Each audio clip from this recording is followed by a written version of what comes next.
이제 새로운 시작을 우리가 하였습니다. 2026년은 정말로 아직 우리가 다 살아보지 않았기 때문에 하나님이 얼마나 우리를 사랑하시는지 곳곳에 숨겨놓으신 은혜들 그리고 감격과 감동 그 놀라운 은혜가 오늘 우리의 것임을 믿습니다. 끝까지 믿음의 자리 지키시고 건강하여서 또 우리가 끝까지 하나님이 주신 은혜 마음껏 누리며 살아가는 주님의 청년들이 다 되시기를 바랍니다. 혹시 우리가 이런 생각을 해볼 수가 있습니다. 새해가 되어서 새로운 기회와 도전을 우리가 하려고 합니다. 살을 빼려고 할 수도 있습니다. 학원을 등록할 수도 있습니다. 새로운 어학 공부를 시작할 수도 있고 학원에 등록하게도 됩니다. 그러니까 우리가 새로운 도전을 할 때에 오늘 성경에서 말하는 어떤 요단강을 건너는 것 같은 새로운 도전이 우리들의 앞에 놓여 있다고 하는 것입니다. 그런데 이런 첫 출발과 시작 앞에서 언제라든지 우리들의 마음속에는 그 요단강이 범람하는 모습을 바라보는 것처럼 눈에 보이는 현상이나 상황 때문에 겁을 먹고 우리가 두려워하는 경우들을 많이 보게 됩니다. 그러나 오늘 성경의 말씀은 눈에 보이는 장애물들이 아니라 진정 우리가 새해에 우리가 경계해야 되고 우리가 극복해야 되는 것은 바로 내 마음 속에 있다라고 하는 것을 오늘 성경은 우리에게 가르쳐주고 있습니다. 여호수아가 지난주에 하나님께 받은 명령이 있습니다. 바로 그것은 여호수아에게 요단강을 건너라고 하시는 말씀입니다. 모세 시대는 끝났고 이제 여호수아가 200만 명의 이스라엘 백성들과 함께 요단을 건너야 됩니다. 한 번도 건너보지 못해서 어느 지점으로 건너야 될지 어떻게 팀을 나눠서 건너야 될지도 잘 모르는 그런 상황입니다. 특히 이 물살이 세고 물이 가득하여서 그냥 건너가다가는 죽게 되는 그런 상황입니다. 그런데 오늘 본문의 말씀을 보면 겁도 없이 여호수아가 이렇게 얘기하는 것을 볼 수가 있습니다. 사흘 안에 요단강을 건너자. 우리 10절과 11절 말씀을 같이 한번 읽겠습니다. 시작. 이에 여호수아가 그 백성의 관리들에게 명령하여 이르되 진중에 두루다니며 그 백성에게 명령하여 이르기를 양식을 준비하라. 사흘 안에 너희가 이 요단을 건너 너희의 하나님 여호와께서 너희에게 주사 차지하게 하시는 땅을 차지하기 위하여 것임이라 하라. 아멘. 사흘이면 3일입니다. 명령을 받은 지 3일 만에 요단을 건너라고 하시는 하나님의 명령을 제대로 소화하지 못한 것 같아요. 그렇죠? 바로 백성들에게 야 3일 만에 건너자 이렇게 얘기를 합니다. 두려움 속에서도 인간적으로 볼 때 불가능해 보이는 그 요단강을 어떻게 여호수아는 건너자고 말할 수 있었을까요? 바로 우리가 이 단어 중에서 한 가지 살펴볼 단어가 있는데 바로 그 땅을 차지하러 가자라고 하는 오늘 본문의 말씀에 무려 3번이나 그 단어가 등장합니다. 차지하자. 이것은 히브리어로 야라시라고 하는 단어예요. 따라하겠습니다. 야라시. 자, 이 단어는 두 가지의 의미를 가지고 있습니다. 꼭 동전의 양면처럼 두 가지의 의미를 가지고 있어요. 바로 그것은 우리가 달려가서 쟁취하고 우리의 것을 만들자라고 하는 우리가 흔히 생각할 수 있는 그런 단어의 뜻을 가지고 있습니다. 그리고 또 동전 뒷면에 있는 뜻은 뭐냐면 바로 그것은 하나님이 우리에게 그냥 주시는 선물이라고 하는 것입니다. 자, 보십시오, 여러분. 하나님이 우리에게 주시는 선물은 우리가 생각할 때에는 어떤 자격이 있거나 요건을 갖출 때 받아들이고 우리의 것이 되는 줄 우리는 생각하고 있습니다. 근데 여호수아가 확신했던 것은 두려운 상황 속에서도 끝까지 그는 하나님이 우리에게 주실 것을 확실하게 믿는, 우리에게 선물로 주실 것을 믿는 믿음이 있었기 때문에 그것을 그저 듣기만 하고 마음에 품기만 하는 것이 아니라 직접 나아가고자 하는 그런 마음들이, 도전하고자 하는 마음들이 그 여호수아의 마음속에 있다고 하는 것이죠. 예를 들면 하나님께서 오늘 우리들에게 진수성찬과 같은 아주 거대한 식탁을 우리에게 차려주셨습니다. 모두 와서 같이 밥을 먹자고 상을 차려주셨습니다. 그러면 우리가 해야 될 건 무엇입니까? 자격 없는 우리들에게 상을 차려주셨는데 오늘 우리가 해야 될 건 뭐예요, 여러분? 그 상을 차린 자리로 나아가서 상 차려져 있는 곳에서 수저를 들고 그 숟가락을 들고 밥을 떠먹는 것이 우리가 해야 한다고 하는 것이죠. 바로 이것이 야라시라고 하는 뜻을 가지고 있는 것입니다. 여호수아는 하나님이 주실 축복을, 약속의 땅을 그 누구보다도 확신했기 때문에 하루속히 달려가고자 하는 그런 마음들이 있었다라고 하는 것입니다. 사랑하는 여러분, 새로운 도전 앞에서 두려워하지 않기를 바랍니다. 하나님은 미래를 먼저 우리에게 허락해 주시고 축복해 주시고 약속으로 먼저 손으로 거저주게 하시는 분이 우리 하나님이심을 믿으시기를 바랍니다. 그것은 우리의 미래는, 우리의 앞날은 이미 결정이 되어 있고 이미 허락된 미래라고 하는 것입니다. 그래서 여호수아는 주저하지 않고 사흘 만에 다 건너가자 이렇게 말하는 것입니다. 여러분, 이러한 도전 꼭 무모한 도전처럼 보입니다. 그러나 신앙 안에서 이런 도전은 그냥 무모한 도전이 아닙니다, 여러분. 바로 그것은 어떤 하나님의 약속에 근거한 도전이라고 할 수 있는 것이죠. 로마서 8장 32절 말씀을 우리 같이 한번 읽어보겠습니다. 로마서 8장 32절 시작. 자기 아들을 우리 모든 사람을 위하여 내주시니가 어찌 그 아들과 함께 모든 것을 우리에게 내주시지. 아멘. 우리 하나님께서 이미 2000년 전에 상상할 수 없는 선물을 주셨어요. 바로 그것은 자신의 하나밖에 없는 아들 독생자 예수 그리스도를 우리에게 주신 것입니다. 우리의 죄값을 대신 치르기 위해서 피의 희생물로, 제물로 우리에게 주신 것입니다. 여러분, 그것이 쉬운 일입니까? 우리 인생에서 한번 볼까 말까? 아니면 우리 인생에 한번 이런 경우는 한 번도 찾아오지 않을 수 있는 그런 어려운 일이에요. 이미 2000년 전에 주님은 우리를 위해서 이미 그 큰 어려운 일을 이미 해내신 줄로 믿습니다. 그 자신의 아들을 십자가에서 자신의 생명을 내어주심으로 우리에게 이미 보여주셨죠. 그래서 우리는 예수 그리스도를 말미암아 새로운 생명을 얻고 영생을 얻어 살아가는 구원받은 백성입니다. 그렇기 때문에 여러분 잘 아셔야 됩니다. 십자가에서 이미 이루어주신 하나님의 축복은 무엇이냐면 이미 그 큰 놀라운 일들을 이미 우리에게 허락해 주셨기 때문에 우리가 살아가면서 취업도 해야 되고 누군가를 만나서 결혼도 해야 되고 삶의 고난의 문제도 해결해야 되는 그런 문제들은 하나님의 입장에서만큼은 아무것도 아닌 정말 손쉬운 일처럼 하나님은 여기실 수 있다라고 하는 것입니다. 이것을 누가 알았어요? 바로 여호수아가 알았다라고 하는 것입니다. 이미 우리를 위해서 땅을 준비하시고 약속하신 그 하나님을 믿었기 때문에 그저 우리가 건너가기만 하면 되는 그런 어쩌면 도전해 볼 만한 가치가 있는 그런 모습이었다라고 하는 것입니다. 여러분, 오늘 우리들의 삶에도 하나님이 이 새해에 이미 주신 은혜가 있고 축복이 있음을 믿으시기를 바랍니다. 이것은 믿음을 가진 사람들이 앞서 꿈을 이루고 보장된 미래를 선취하는 앞으로 먼저 가서 성취하고 잡을 수 있는 그런 미래의 삶의 모습이라고 하는 것이죠. 우리가 취직을 할 때 그 회사에서 또 대학 입시를 하고 학교에서 이 합격 문자가 오는 경우가 있습니다. 합격 문자를 확인하고 또 홈페이지에 들어가서 내 이름을 확인할 때가 있습니다. 여러분, 회사에 들어가서 이제 취업에 이제 성공했어요. 그러면 이 문자를 확인한 그날은 내가 조마조마할까요? 아니면 전전긍긍해서 나 잘못 보낸 거 아니야? 이거 들어가자마자 쫓겨나는 거 아니야? 여러분, 이런 생각은 하는 바보가 없겠죠? 저는 문자를 좀 보십시오. 최종 합격이래요. 그러면 이제 회사 들어가겠죠? 대학에 들어가겠죠? 그러면 그날 뭐 할까요, 여러분? 여러분이 좋아하는 거 쇼핑하겠죠? 쇼핑해서 뭐 구두 하나 사고 뭐 가방도 하나 사고 옷 청정도 하나 사겠죠? 여러분, 이것이 바로 야라시의 모습이라고 하는 것입니다. 이미 우리에게는 하나님께서 합격 통보를 우리에게 먼저 주시는 거예요. 약속으로 주시는 거예요.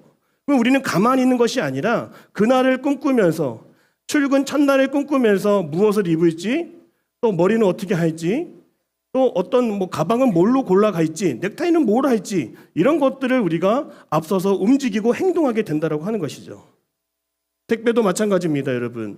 택배 올까 말까 고민하는 사람들이 있죠. 택배는 옵니다. 이 출고가 완료됐다라고 하는 문자가 오면 언젠가는 오게 돼 있는 거예요. 그래서 저도 그렇습니다. 이 물건이 오거나 서랍장이 오면은 이 서랍장을 오면은 어디다 놔야 될까 고민하면서 미리 자리를 만들어 놓죠. 여러분, 이것이 바로 여호수아의 모습인 줄 믿습니다. 하나님이 우리에게 약속하여 주신 것은 반드시 우리에게 이루어 주실 것이기 때문에 가만히 있는 것이 아니라 시간을 낭비하지 아니하고 하나님이 원하시는 그 모습대로 순종하며 달려나갈 준비를 하는 것이 오늘 우리들의 삶의 모습이 되어야 한다는 것입니다. 그래서 지난주에 우리가 약속의 말씀의 카드를 하나씩 다 뽑았습니다. 혹시 못 받은 사람이 있으면 꼭 물어보고 받았으면 좋겠습니다. 이 약속이 확실하기 때문에 우리는 불안이나 두려움으로 살아가는 것이 아니라 기대를 가지고 살아갈 수 있다. 바로 그것이 오늘 새해에 우리에게 주시는 축복인 줄로 믿습니다. 저는 여러분들이 보장된 약속에 따라 미래가 보장된 미래의 주역이 되기를 원하고 승리의 일꾼이 되기를 주님의 이름으로 축복합니다. 2차 세계대전 당시에 아주 호화스러운 유람선이 있었습니다.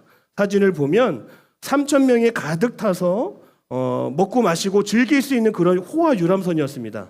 근데 2차 세계대전이 되니까 그 유람선 퀸 메리오가 전투를 위해서 전투함으로 개조가 됩니다. 무려 상을 차리면 15접시가 깔아놓고 식사를 할 수 있는 그런 호화로운 식당이었는데 이제 그런 식당에 식판은 보이지 않고 우리 군인들이 쓰는 철판으로 된 식판이 보급되기 시작했고 무려 사람들은 3,000명이 아니라 12,000명이 탈 수 있도록 그리고 군인들이 취침할 수 있도록 7층, 8층짜리 계단식 침대를 만들어 놓았다고 하는 것입니다. 사랑하는 여러분, 우리가 약속이 주어지고 우리에게 새해가 주어지고 도전의 과제가 있다면 오늘 우리의 인생의 모습 유람선과 같은 인생의 모습이어야 되겠습니까? 아니면 하루속히 빨리 달려가서 선취하고 성취하고 잡아당겨서 우리 것을 만들고자 하는 그런 전투함, 구축함의 모습이 되어 있어야겠습니까?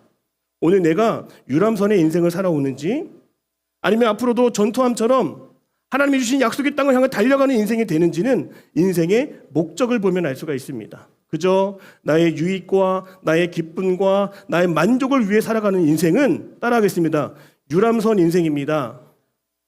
그러나 하나님이 나에게 주신 약속이 있어요. 사명이 있습니다. 부르신 자리가 있어서 그 목적대로 살아가고자 하는 인생은 바로 언제든지 달려가고자 하는 그런 마음으로 성취를 눈에 앞둔 그런 믿음의 삶을 살아갈 수 있다라고 하는 것입니다. 사랑하는 여러분, 이 사흘이라는 시간은 두려움 속에 그저 망설이는 시간이 아닙니다. 우리에게 이 새해는 그저 망설이거나 조마조마한 시간이 아닙니다. 하나님은 여러분을 사랑하시고 여러분을 지키시고 여러분의 꿈과 앞날을 아시는 주님께서 이 새해를 통째로 여러분에게 선물로 주심을 믿음으로 고백하고 그 믿음 속에서 우리에게 주시는 그 담대함으로 두려움은 다 떠나가는 역사, 두려움은 자리 잡을 수 없는 그런 역사가 우리의 삶 가운데 나타나기를 주님의 이름으로 축복합니다. 이런 확정된 승리를 신뢰하며 오늘도 기분 좋게 그 승리의 자리가 우리의 자리임을 꼭 기억할 수 있기를 바랍니다. 요단강을 건너기 위해 마주하는 또 다른 두 번째 내면의 적은 따라하겠습니다. 이기심. 오늘 성경을 보면 여호수아가 하나하나 지명해서 부르는 지파가 있습니다. 바로 루벤, 갓, 므낫세 지파입니다. 오늘 말씀 길지만 12절에서 15절 말씀을 같이 한번 읽어보겠습니다. 시작. 여호수아가 또 루벤 지파와 갓 지파와 므낫세 반 지파에게 말하여 이르되 여호와의 종 모세가 너희에게 명령하여 이르기를 너희의 하나님 여호와께서 너희에게 안식을 주시며 이 땅을 너희에게 주시리라 하였나니 너희는 그 말을 기억하라. 너희의 처자와 가축은 모세가 너희에게 준 요단 이쪽 땅에 머무르리니와 너희의 모든 용사들은 무장하고 너희의 형제보다 앞서 건너가서 그들을 돕되 여호와께서 너희를 안식하게 하신 것 같이 너희의 형제도 안식하며 그들도 너희 하나님 여호와께서 주시는 그 땅을 차지하기까지 하라. 그리고 너희는 너희의 소유지 그 여호와의 종 모세가 너희에게 준 요단 이쪽 해 돋는 곳으로 돌아와서 그것을 차지할지니라. 아멘. 아니 여러분, 요단강을 건너야 되는데 지금 세 지파를 지목했습니다. 왜 그럴까요, 여러분? 이 지리적인 모습을 보면 알 수가 있어요.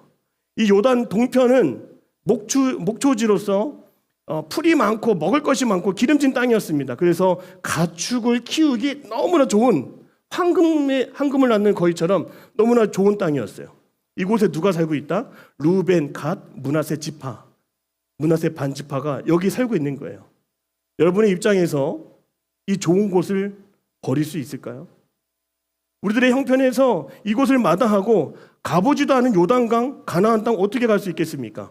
오늘 모세가 아니라 오늘 여호수아가 그 지파를 지목하여 말하는 거예요. 그런데 이 세 지파가요, 이 두 지파 반이 뭐라고 얘기했냐면 과거에 모세에게 이렇게 얘기했어요. 좀 긴 말씀이지만 민수기 32장 1절에서 7절 말씀에 이런 말씀이 있어요. 우리 한 번 더 말씀 같이 읽어봤으면 좋겠어요. 같이 읽어요. 시작. 루벤 자손과 갓 자손은 가졌더라. 그들이 아셀 땅과 길르앗 땅을 본즉 그곳은 목축할 만한 장소인지라.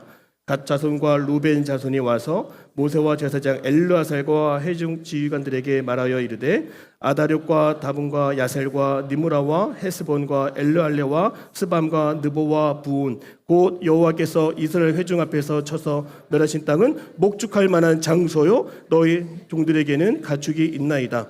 또 이르되 우리가 만일 당신에게 은혜를 입었으면 이 땅을 당신의 종들에게 그들의 소유지로 주시고 우리에게 요단강을 건너지 않게 하소서. 모세가 갓 자손과 루벤 자손에게 이르되 너희 형제들은 싸우러 가거늘 너희는 여기 앉아 있고자 하느냐.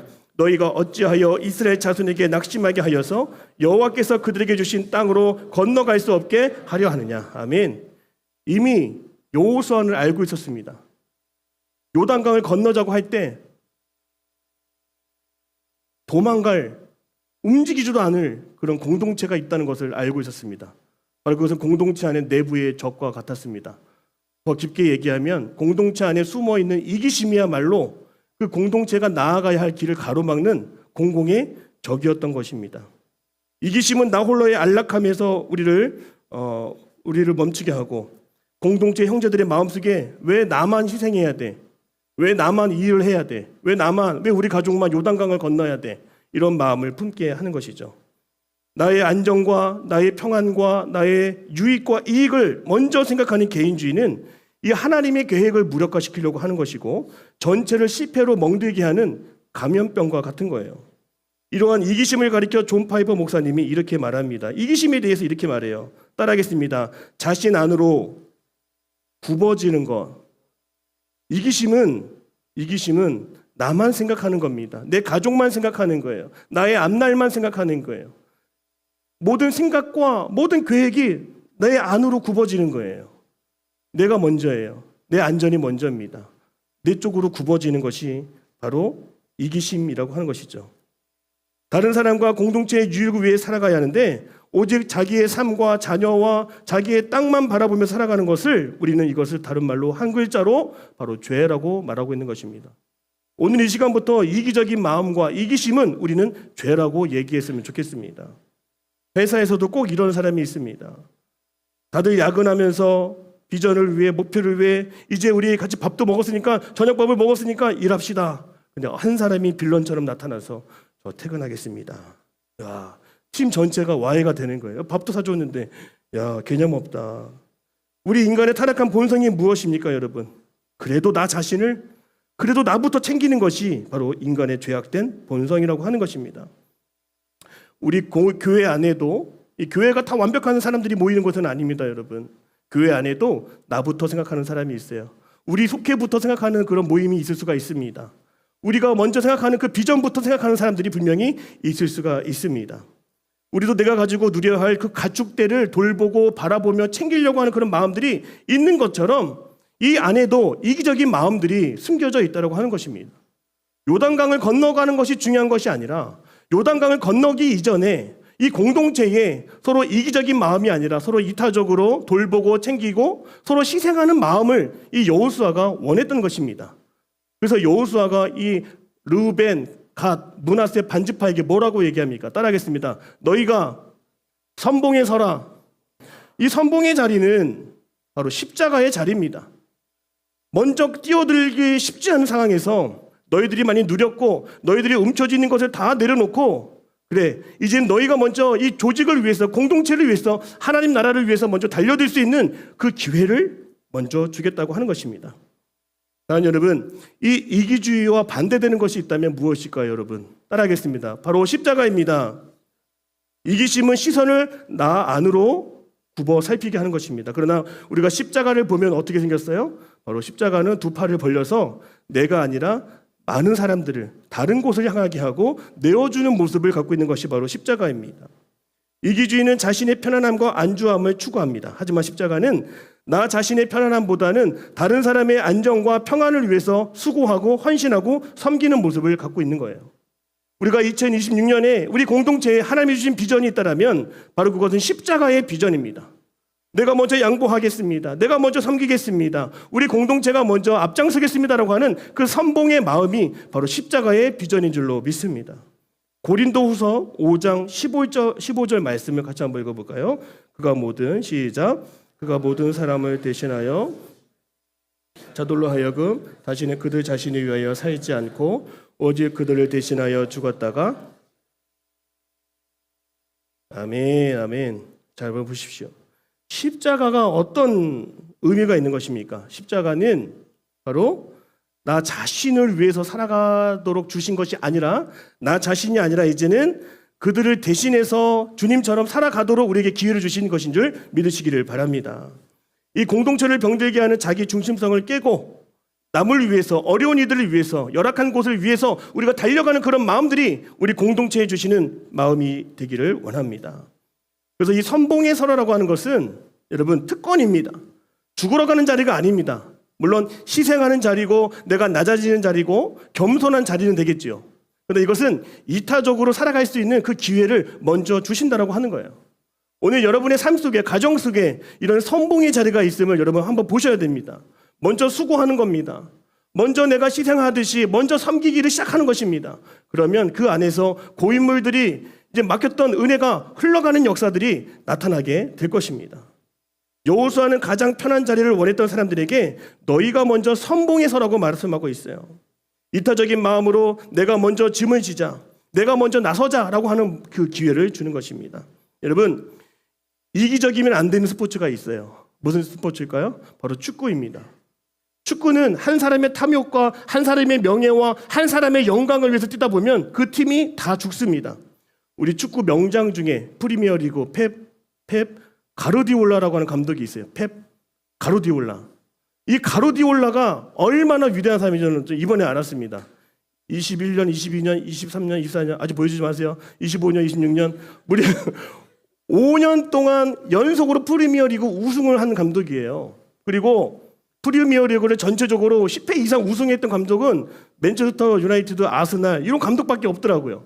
근데 이 감독이 왜 유명하냐면 팀 전체를 한 사람의 팀으로 만든 것이 아니라 공동체를 위한 헌신하고 희생하는 그런 이타적인 팀으로 만들었기 때문에 엄청난 팀이 됐다고 하는 것입니다.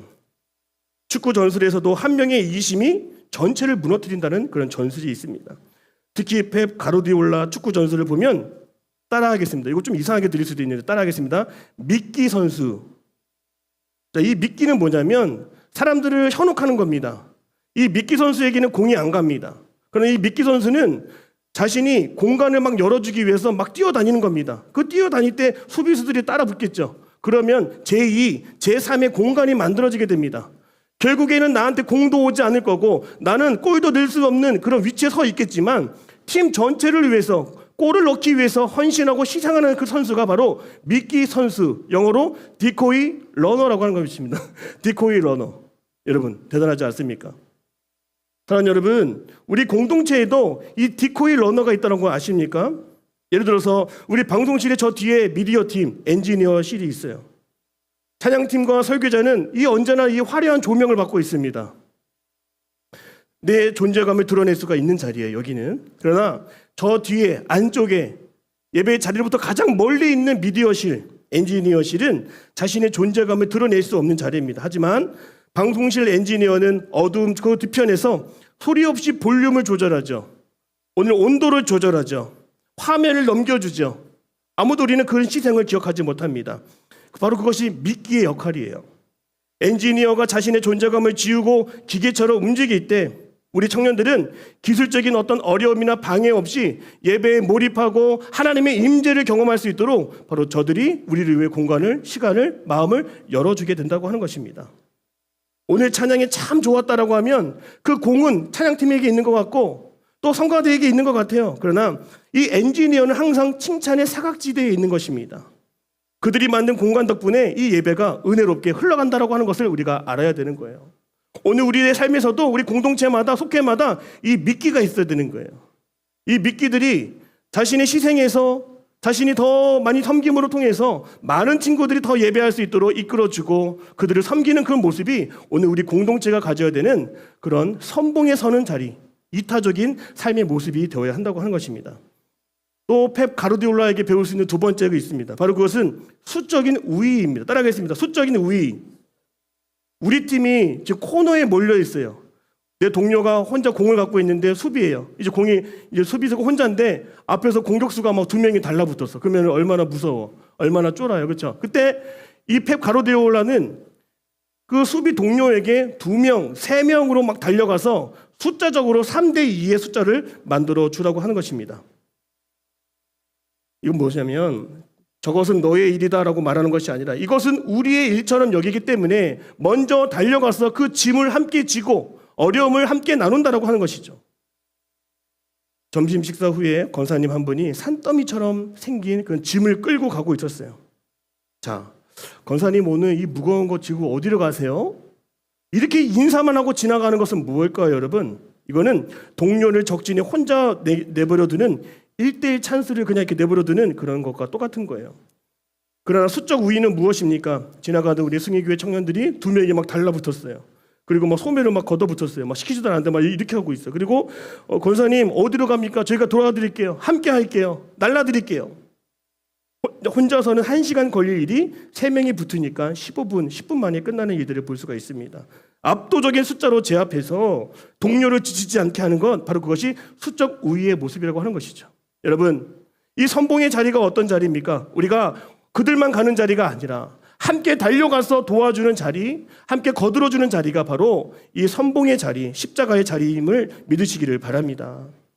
또 이 펩 가르디올라 감독은 역할 분담을 참 잘해요. 모든 선수들이 기기적으로 움직이면서 모든 포지션을 다 소화하게 만든다라고 하는 것입니다. 우리가 노래만 한다고 노래만 하는 사역자가 없습니다. 노래하는 사역자도 설교하는 사역자도 보이지 않는 곳에서 저 지하실에서 굳은 일을 할 수도 있다라고 하는 것이죠.